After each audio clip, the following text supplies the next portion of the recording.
Welcome back to the Caregiver Minute, where every weekday, family and professional caregivers gather to refine their skills, gain inspiration, and prepare to serve. I recently had a very enjoyable meeting with a friend who also happens to be a talented leader in the world of autism. He has a couple of autistic children himself, and he has translated some very difficult personal family experiences into an impressive set of tools that he uses as a coach to help parents all over the country improve their relationship with their autistic children. How do you deal with a situation when one of your kids is coming at you with a kitchen knife, threatening to kill you, and they don't really want to? They are just trying to get your attention, and they have severe autism, and they don't know how to express themselves effectively.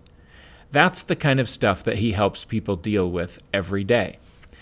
Well, we had a lot of interesting things to talk about because I've been helping people whose loved ones are living with dementia and have cognitive problems for different reasons for a long time as well. And as we talked about the similarities and the differences in helping those that we serve, he reminded me of a very important lesson. He was talking about a recent meeting with some clients who tried some of the skills and techniques that he talked about, and they came back to their next coaching session and they said, "It didn't work. It just plain didn't work." And he said, "Well, talk me through how you applied them." As if I were watching things unfold on a video. What happened? And as they described it, he pointed out something that was missing, something that was actually the key ingredient. And I think it's the key ingredient in all caregiving situations. He said to these parents, "You did not go into that interaction in a spirit of love. You went into it in a spirit of defensiveness and anger and self-justification, and your child felt every bit of that. Until you come from a place of love, none of these techniques will work." Listening to my friend's comments about this situation reminded me of hundreds of situations I found myself in over the years where someone with advanced dementia was really upset for one reason or another. Sometimes if I was hurried or frustrated or irritated in some way, the interaction didn't go very well. And I found myself having to excuse myself and take a step back and kind of reset things and approach it differently. But I can honestly say that most of the time, I've tried to go into that interaction consciously cultivating a spirit of love. I've stopped before going in the room of an angry resident in memory care, and I've literally said to myself, if I was to give my heart to this person, what would that look like? What would it sound like?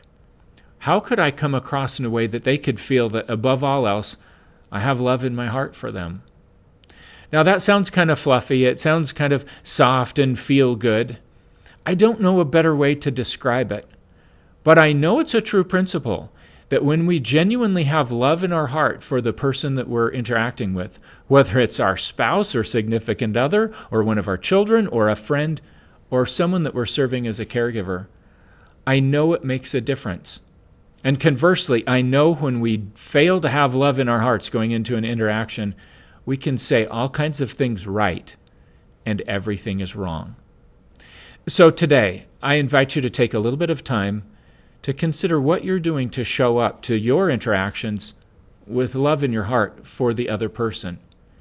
Even in situations where things are really frustrating and unfair and inappropriate and the other person may be behaving badly, what could you do to show up with love in your heart for the other person and an acknowledgement that their behavior is a symptom of something else going on for them, something in their life, something not working correctly in their brain, or some other challenge that they're dealing with? I promise you, if you will show up to interactions with genuine feelings of love in your heart as often as possible, you'll have amazing experiences, and you'll help a lot of people along the way. Thanks for watching. Have a great rest of your day.